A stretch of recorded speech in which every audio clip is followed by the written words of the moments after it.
Добрый вечер, уважаемые телезрители. В прямом эфире информационная программа «Новости» в студии Туэр Пирзуда. Сегодня в Душанбе под председательством заместителя премьер-министра Республики Таджикистан Азима Иброхима состоялось очередное заседание Межведомственного совета по координации туристической деятельности при правительстве Республики Таджикистан. В начале работы совета было отмечено, что, озвучивая очередное послание парламенту, президент Республики Таджикистан, уважаемый Эмомали Рахмон, отметил, что за один год невозможно добиться полного развития таких важных отраслей, как туризм и народные ремесла. Объявление 2018 года годом развития туризма и народных ремесел дало серьезный импульс осознанию важности этой важной сферы социально-экономической жизни народа. Поэтому необходимо продолжить развитие этой сферы на благо страны в последующие годы. С учетом необходимости развития инфраструктуры села, глава государства предложил объявить 2019-2021 годы годами развития села, туризма и народных ремесел. И 2 декабря был подписан указ президента Республики Таджикистан об объявлении 2019-2021 годов годами развития села, туризма и народных ремесел. Основной целью этого предложения является осуществление усилий правительства страны в направлении еще большего обустройства Таджикистана и решения социальных вопросов населения путем улучшения инфраструктуры, прежде всего в сферах образования и здравоохранения, создания рабочих мест, обеспечения сельских жителей качественной питьевой водой, строительства и реконструкции местных дорог, развития туристической инфраструктуры и народных ремесел, приведения в соответствии с современными требованиями уровня услуг и повышения благосостояния народа в каждом селе и населенном пункте. Туристические компании поддерживают своевременные напутствия главы государства и с высоким чувством ответственности готовы затратить огромные усилия на подготовку различных программ в сфере туризма и привлечения большего количества иностранных туристов. Также на заседании было отмечено, что число туристов, посетивших Таджикистан в 2018 году по сравнению с 2017 годом увеличилось в 2,6 раза. К другим темам. Народные ремесла таджиков – это золотое наследие, которое поистине является сокровищницей мировой культуры. Декоративно-прикладное искусство спокон веков славится уникальными образцами художественной обработки камня, дерева, кости и ганча.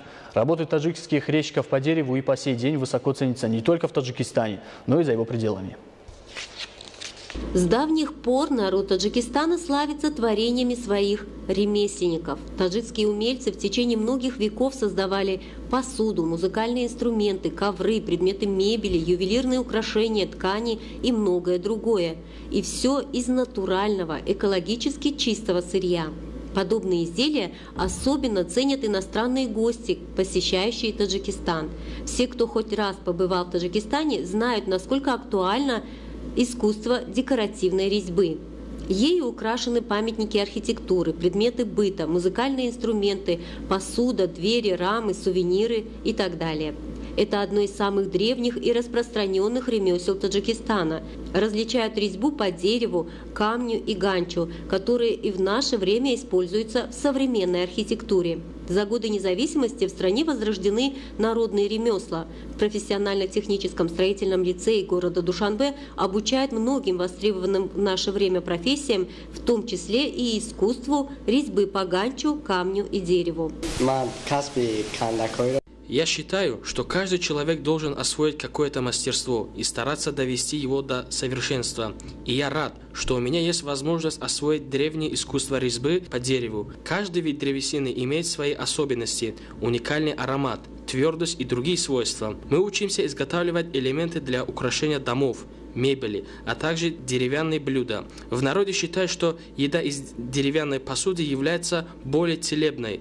Особенно ценятся изделия из ореха. Они наиболее долговечны и изысканны. В Таджикистане принимаются меры для стабильного развития сферы образования по освоению гражданами профессий и ремесел, отвечающих требованиям рынка труда.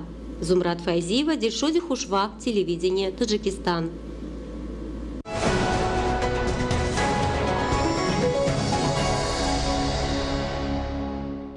Французская полиция ищет злоумышленников, ограбивших банк на Елисейских полях в Париже.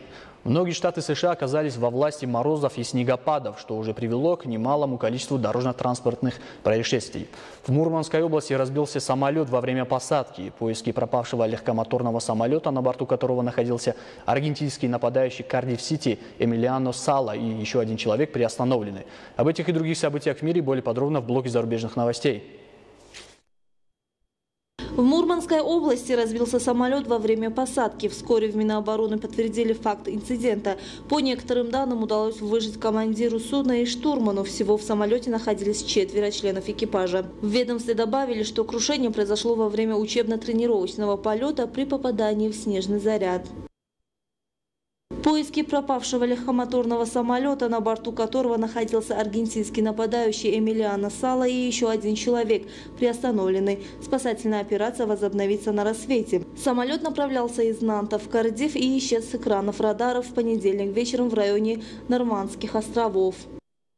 Многие штаты США оказались во власти морозов и снегопадов, что уже привело к немалому количеству дорожно-транспортных происшествий. Попытка дать задний ход могла закончиться трагически для водителя этой машины, которая посыпала солью покрытые льдом дороги. Инцидент произошел в американском городе Питтсбурге.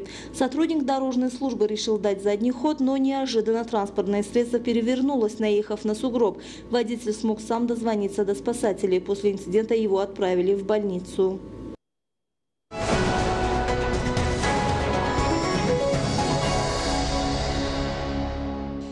Издавна известно, что белокочанная капуста обладает лечебными свойствами. Хвалу этому овощу воздали такие авторитеты древности, как Теофраст, Гален и Авиценна. Современной медициной доказано, что употребление капусты делает организм устойчивым к множеству микробов. Капуста лечит бессонницу и снимает головные боли. Современные диетологи также рекомендуют включать в свой рацион капусту, а в зимний период это особенно актуально. Пожалуй, ни один другой овощ не приковал к себе такого пристального внимания исследователей всех времен и народов, как обычная капуста. Философы, историки, медики и повара оставили нам многочисленные наставления и даже целые монографии о ее магических свойствах. Кочанная капуста – одна из древнейших овощных культур, выращиваемых в Средиземноморье и Южной Европе более 4500 лет. Один из первых ботаников древности Теофраст в знаменитом труде «Исследования о растениях» довольно подробно описал 3 сорта капусты, которые в те далекие времена возделывали жители Афин. Капусту как лекарственное средство исследовали древнейший врач Диоскорид, древнеримский писатель Катон-старший, римский писатель и ученый Плиний-старший и многие другие. Не ослабло, а скорее усилилось внимание к капусте в средние века.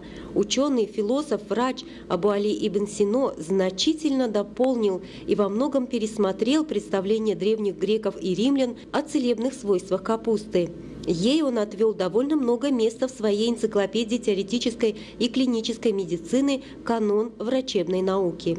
Причем лечение капусты не только приемом внутрь, но и прикладыванием. Основоположник современной медицины рекомендовал лечить ожоги накладыванием смеси капусты с яичным белком в качестве ранозаживляющего средства. В наше время капуста также считается одним из ценнейших диетических продуктов. Капуста действительно уникальный продукт. Она имеет в своем составе огромное количество всевозможных полезных для здоровья веществ и витаминов. 100 грамм сырой капусты обеспечивает более 60% суточной потребности взрослого человека в витамине С. Медициной доказано, что употребление капусты делает организм устойчивым к множеству микробов.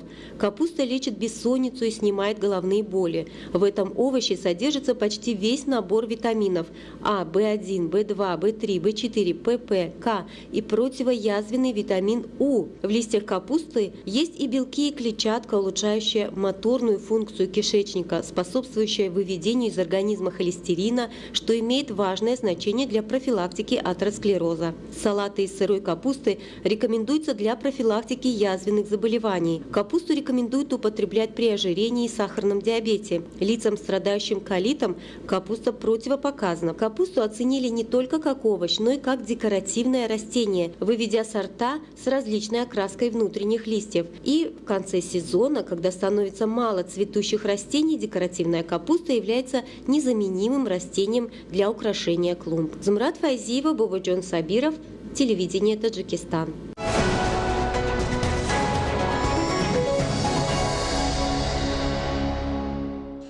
Уважаемые телезрители, это были главные новости к этому часу. О развитии событий в 20:30. Будьте здоровы!